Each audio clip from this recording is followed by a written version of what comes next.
Propaganda या कोई राजनीति है या कुछ भी ऐसा के लिए हमने फिल्म नहीं बनाई है। शूट स्टार्ट किए तो उस वक्त फिर वो प्रॉब्लम क्रिएट करने लगे कि नहीं आप नहीं बना सकते इस पर फिल्म।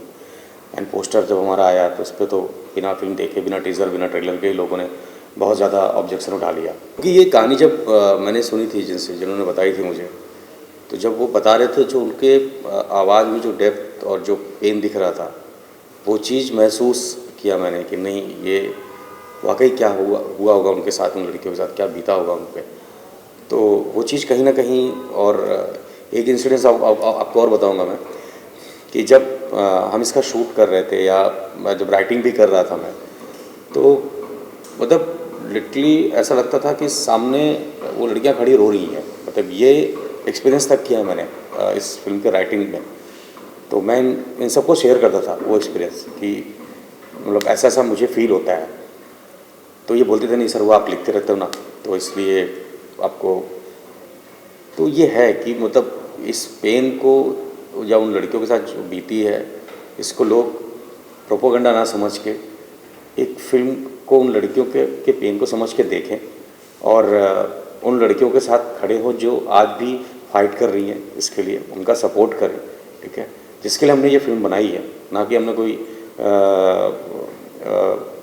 क्या बोलते हैं प्रोपोगंडा या कोई राजनीति है या कुछ भी ऐसा के लिए हमने फिल्म नहीं बनाई है। बिकॉज क्या है, हमारे लिए हर चीज़ एक समान है, हमारे लिए कोई वो नहीं है। बिकॉज हम मेकर हैं, हमारी इंडस्ट्री में कहानियों पे फिल्म बनती है। अब लोग उसे एक अलग वे में लेके चले जाते हैं, ठीक है, जो कि ऐसा होना नहीं चाहिए। आप फिल्म देखो, फिल्म देखने के बाद आप समझो कि हाँ क्या हुआ क्या नहीं हुआ। जब हम अजमेर में शूट कर रहे थे तो उन्होंने कहा कि आप इस कांड पे फिल्म बना रहे हो। हमने बोला ऐसा कुछ नहीं है, आप हमारी स्क्रिप्ट पढ़ सकते हो, आप देख सकते हो आप। और जब हम शूट स्टार्ट किए तो उस वक्त फिर वो प्रॉब्लम क्रिएट करने लगे कि नहीं आप नहीं बना सकते इस पर फिल्म। एंड पोस्टर जब हमारा आया तो उस पर तो बिना फिल्म देखे, बिना टीज़र, बिना ट्रेलर के लोगों ने बहुत ज़्यादा ऑब्जेक्शन उठा लिया। तो ये एक्चुअली बोलो तो ये गलत बात है। अगर सच्चाई चाहे किसी तरीके से भी दिखाई जाए, ठीक है, उसे एक्सेप्ट करना चाहिए। मेरा तो ये कहना, मेरा ये मानना है। मेरे मम्मी पापा को एक्चुअल में तो स्टोरी बहुत बाद में बताया था जब शूट हो गया था उसके बाद। पर मेरी मम्मी अभी भी मैं वीडियो कॉल पे बात कर रही थी तो you know what she said कि सुमित बच के रहना थोड़ा थोड़ा, क्योंकि ये इतना सीरियस मैटर है, सेंसिटिव मैटर है, तो थोड़ा ठीक से रहना। मैंने कहा हाँ मम्मी। लेकिन हाँ मम्मी पापा तो लेकिन समझते भी हैं क्योंकि उनकी भी बेटी है। अगर उनकी बेटी के साथ भी होता तो जस्टिस तो मिलना चाहिए, तो इसीलिए उन्होंने सपोर्ट किया। और आई थिंक पूरे इंडिया को, पूरे हमारे सबको सपोर्ट करना चाहिए। जिन तो है और था भी बहुत ज़्यादा। बिकॉज क्या है कि उस चीज़ को फील करना, उनके इमोशंस और उनके साथ जो वो घटना घटी, जिस पेन को उन लड़कियों ने सहा है, तो उसको पिक्चराइजेशन करना और उसी तरह से उस पेन को मतलब पब्लिक के सामने लाना, ये चैलेंजिंग जॉब तो होता ही है। तो और कोशिश भी रहती है कि उसी तरह से अगर हम उसे प्रेजेंट कर सकें, दिखा सकें और लोग उसे उसी तरह से महसूस भी कर सकें। तो कोशिश वही है एक हद तक कि लोग उस चीज़ को, उसे अपने जो भी चीज़ें हैं, उन लड़कियों की पेन या उनकी तकलीफ़ को लोग रिलेट कर सकें। तो कोशिश पूरी वही की है। चैलेंजिंग तो रहा है, बट कोशिश है कि अब ये कोशिश कामयाब हो। और अब ये ऑडियंस पे डिपेंड करता है कि किस तरह से इसको पसंद करती है और किस तरह से वो उनके पेन को समझती है और फिल्म को लाइक करती है, वो उस पर उनके ऊपर डिपेंड करता है। तो मैं इस फिल्म में गीता सिंह का रोल प्ले कर रही हूँ, जो मिडिल क्लास फैमिली से हैं। उसके पापा पुलिस में हैं और मम्मा घर पे रहती हैं। और 92 जहाँ पे लड़कियाँ का पढ़ना इतना ज़्यादा कॉमन नहीं है, कॉलेज जाना, तो मैंने वो किरदार निभाया है। और जब मैंने फ़िल्म सुनी, सर ने मुझे नरेट किया, सो एक्चुअली मुझे पता नहीं था इस स्कैंडल के बारे में कुछ भी। तो मुझे लगता है हमारी यूथ को पता भी नहीं है, तो मुझे भी नहीं पता था। और जब मैंने सुना तो मुझे लगा ये कुछ ऐसा है जो नेशन को पता होना चाहिए। यही कि ये रियल कंटेंट है, जैसे कि हम सबको पता है। तो सर ने जब इसके बारे में नरेट किया तो मैं ज़्यादा एक्साइटेड हुआ, क्योंकि मैं भी नहीं जानता था कि ऐसा कुछ हुआ है, क्या हुआ है। और अकॉर्डिंग टू माई पर्सनैलिटी वो थोड़ा डिफरेंट करेक्टर था। ये रियल कंटेंट था और मुझे बहुत पसंद आया। कुछ अपनी पर्सनैलिटी हट कर करने को मिला। तो I think as an artist हर कोई ऐसा कैरेक्टर चाहता है जो उसकी रियल पर्सनैलिटी से डिफरेंट हो। तो मैं बहुत एक्साइटेड था इस कैरेक्टर को लेके। और बाकी एक टीम वर्क है, सर ने बहुत एफर्ट्स करे हैं मेरे पे पर्सनली। जो भी रहा उसकी जर्नी, एक रिपोर्टर क्या है, कैसा होना चाहिए, वो सर ने पोर्ट्रेट करा कि ऐसा मुझे मेरा रिपोर्टर होना चाहिए। प्रॉब्लम होता है थोड़ा डिफिकल्ट होता है एक कैरेक्टर जिस तरह से आप माइंड में एज ए मतलब, बिकॉज राइटर भी मैं ही हूँ, लिखा भी मैंने ही है, तो उस कैरेक्टर को डिज़ाइन करके और फिर माइंड में होता है कि ये एक्टर चाहिए। तो जब मैंने मनोज जी से उनका एक कैरेक्टर जब मैंने ब्रीफ किया उनको, तो हालांकि उनको इस कहानी के बारे में पहले पता था, तो उन्होंने सपोर्ट किया इस चीज़ को। बोले मतलब फिर ज़्यादा सवाल जवाब नहीं किया उन्होंने, और बोले ठीक है मैं ये फिल्म कर रहा हूँ, ठीक है। तो कुछ जो हमारे ये एक्टर हैं जिनको पता है इस चीज़ के बारे में, तो उन्होंने सपोर्ट भी किया कि भाई ये फिल्म बननी चाहिए, लोगों के सामने आनी चाहिए। और कास्टिंग को लेकर थोड़ा सा होता है कि कैरेक्टर माइंड में सेट कि भाई यही चाहिए, इस तरह से होना चाहिए। तो कोई डिफ़िकल्टीज, बट थोड़ा सा जैसे राजेश शर्मा का कैरेक्टर, इसमें एक बहुत सिंसियर IPS ऑफिसर का कैरेक्टर है, और लोगों ने उनको हमेशा कॉमेडी रोल में दिखाया है, तो ये बहुत ही अलग चेंज था उनके लिए। बट उनके जैसा ही एक पुलिस ऑफिसर चाहिए था, उनके जैसा एक बाप चाहिए था। तो जब उनको ब्रीफ किया ये कैरेक्टर, तो पहले तो उन्होंने बोला कि यार मेरे लिए थोड़ा सा, बिकॉज मैं हमेशा इस तरह से करता हूँ, मैं सर कुछ हटके भी कर लो। बट जब उनको कैरेक्टर ब्रीफ किया सारी चीज़ें, तो अच्छा लगा उनको। तो फिर मैं अपना प्रोजेक्ट करने के लिए राजस्थान गया हुआ था, तो उसके रेकी के दौरान मेरी मुलाकात एक पत्रकार से हुई। तो उन्होंने मुझे बताया कि एक ऐसी घटना घटी है। तो जब मैंने उसके बारे में जब पढ़ना शुरू किया और सुना उनसे, तो वो सच में बहुत रोटे खड़े करने वाली बात थी, और हमको नहीं पता था, सच है ये। और जब उन्होंने पूरी कहानी जब उनसे सुनी, तो लगा कि नहीं, ये बात को हमें दुनिया के सामने प्रेजेंट करना चाहिए। और हमने अपने तरीके से की है, एक फ़िल्म को फिल्म के तरीके से बनाया है, और हमने अपना फिक्शन ही रखा हुआ है, ठीक है। क्योंकि किसी के दर्द को दिखाने के लिए प्रोपोगंडा करना या कुछ ऐसा कुछ बनाना ये ज़रूरत नहीं है, ठीक है। आप अपना मैसेज अपने तरीके से भी दे सकते हो। तो मेरी फिल्म में वही है कि मैंने इन लड़कियों के साथ जो गलत हुआ, या उनको जो इंसाफ नहीं मिला, या लड़ रही हैं आज तक, तो वो मैंने अपनी फिल्म के जरिए इस तरह से दिखाया। आज ही मैंने देखा, एक्चुअली वो ट्विटर पे मैंने देखा, उसके बारे में मैंने सुना। तो सच में बहुत शर्मनाक बात है ये हमारे लिए कि इस तरह से आज भी हमारे देश में हो रहा है। और हम सिर्फ उसको सोशल मीडिया पे पब्लिश कर रहे हैं, सब कुछ कर रहे हैं, बट हमें फ़ाइट करना चाहिए, ऐसे लोगों के खिलाफ़ हमें खड़ा होना चाहिए सबको। क्योंकि मेरी फिल्म में 92 में ये घटना घटी थी, तब न तो डिजिटल था, न इतना मीडिया का कुछ वो था, सिर्फ न्यूज़पेपर और टेलीविज़न ही हुआ करता था।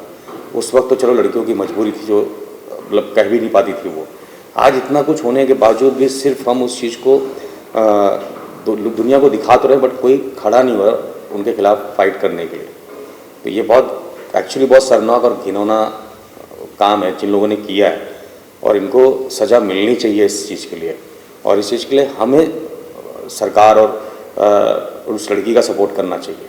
किस टॉपिक के रिगार्डिंग में? जो मणिपुर के अभी रिसेंटली न्यूज़ वायरल हो रहे हैं। मैं हाँ, मुझे पता नहीं है, और जैसा अभी सर ने बताया है कि ऐसा कुछ मेरे को टीचर साइन दिया था, बट जो भी हम सभी जानते हैं जो है वो तो गलत है, ऐसा कहीं भी नहीं होना चाहिए।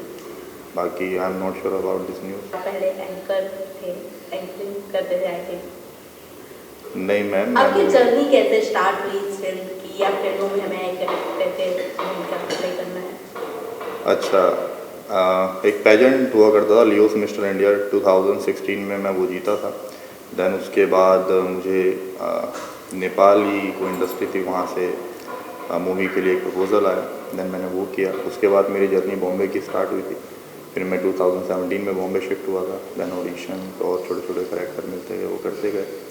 अभी लास्ट मेरा भूत में भी एक छोटा सा कैरेक्टर था, तो वो था। देन उसके बाद फिर सर से मिले और सर ने नरेट किया। ये फिल्म तो हमने 1 साल पहले शूट किया था, और लॉकडाउन चल रहा था उस टाइम पे। लॉकडाउन ख़त्म हुआ था उस समय। लॉकडाउन ख़त्म हुआ था, तो ऐसा ही कुछ चल रहा था। तो तब मैं शो नहीं करी थी, तब प्रॉपर फोकस फिल्म के ऊपर था।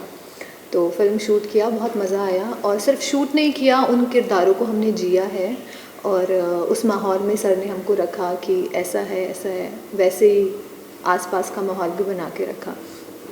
तो बहुत अच्छा लगा शूट करके और मज़ा आया। हम बहुत अच्छे से और मस्ती करते हुए काम करते थे। बहुत अच्छा एकदम लाइट माहौल पूरे सेट का बना रहता था। तो इससे क्या होता है कि आपका जहाँ आप काम करते हो अगर वो माहौल बहुत खुशनुमा और बहुत अच्छा रहता है तो क्या होता है सब बड़े एनर्जी के साथ काम करते हैं। तो जो काम आप ज़्यादा टाइम में खींचते हो वो काम आपको थोड़ा कम टाइम में भी हो जाता है। और ऐसे इंसिडेंट्स होते रहते थे। कभी किसी को मतलब जैसे एक्टरों का भी हमारे होता है कि भाई सर हम इसको इस तरह से करते हैं ये सब। एंड कुछ इंसिडेंट्स ऐसे हो जाते हैं कि जैसे एक्टर भी कुछ सीन को ऐसा सडन डेवलप कर लेता है तो वो एक अलग जो हमारी फिल्म में थोड़ा थोड़ा ह्यूमर भी आपको देखने को मिलेगा। तो वो केमिस्ट्री जो हमारे एक्टरों की आपस में और जो मतलब हमारे साथ रही है तो वो चीज़ बहुत हेल्पफुल होती है डायरेक्टर को भी और को एक्टरों को भी एक दूसरे के साथ मिलकर। तो ऐसे इंसिडेंट्स बहुत अच्छे रहते थे। और मतलब हाँ मतलब बैड एक्सपीरियंस ये भी बोल सकते हैं कि शूट चल रहा है, बारिश हो रही है तो कैमरे लेके बैठे हुए हैं, वेट कर रहे हैं, जैसे बारिश कम हुआ फटाफट सबको रेडी करो, वापस कैमरा लगाओ, एक्शन बोलो, जैसे डायलॉग शुरू फिर बारिश, फिर वापस बैठे। मतलब ऐसे इंसिडेंट्स भी होते रहते, फिर बैठे रहते थे, वेट करते थे बारिश होने का, बारिश बंद होने का। तो ये एक्सपीरियंस भी बहुत वो रहा है सेट पे कि कैसे कैसे किसी कम टाइम में मेरे सारे एक्टरों ने बहुत अच्छा काम किया। बिकॉज क्या होता है कि एक टाइम ऐसा होता है कि जब हमारे पास टाइम नहीं होता तो फिर एक्टर अपनी परफॉर्मेंस से चीज़ों को या टेक्निकल जो कमियां होती है उसे छुपा देता है। तो जितने मेरे एक्टर थे सब ने बहुत अच्छा काम किया जिसकी वजह से फिल्म में जो थोड़ी बहुत कमियां हैं वो भी छुप जाती हैं। इन्होंने एक्टर्स की बात की तो मैं बात करती हूँ कि एक्टर डायरेक्टर के बॉन्ड की। इन्होंने हमें प्रॉपर परफॉर्म करके दिखाया, ऐसा चाहिए सुमित, वो लड़की के साथ ऐसा हुआ है तो उसकी चाल ऐसी होगी, उसका फेस ऐसा होगा, कितने दर्द से वो गुजरी होगी। तो मुझे लगता है एक अच्छे एक्टर के लिए एक अच्छा डायरेक्टर भी इम्पॉर्टेंट है कि उसकी अच्छी परफॉर्मेंस दिख रही है तो उसके पीछे डायरेक्शन का हाथ होता है पूरा। तो हमें इतने अच्छे डायरेक्टर मिले जिन्होंने हमें बताया। एक दूसरे की तारीफ हो गई अब तो। नहीं सर तारीफ नहीं, ये एक्चुअल में क्योंकि वी हैव BTS। सो इन्होंने मुझे प्रॉपर मेरा बहुत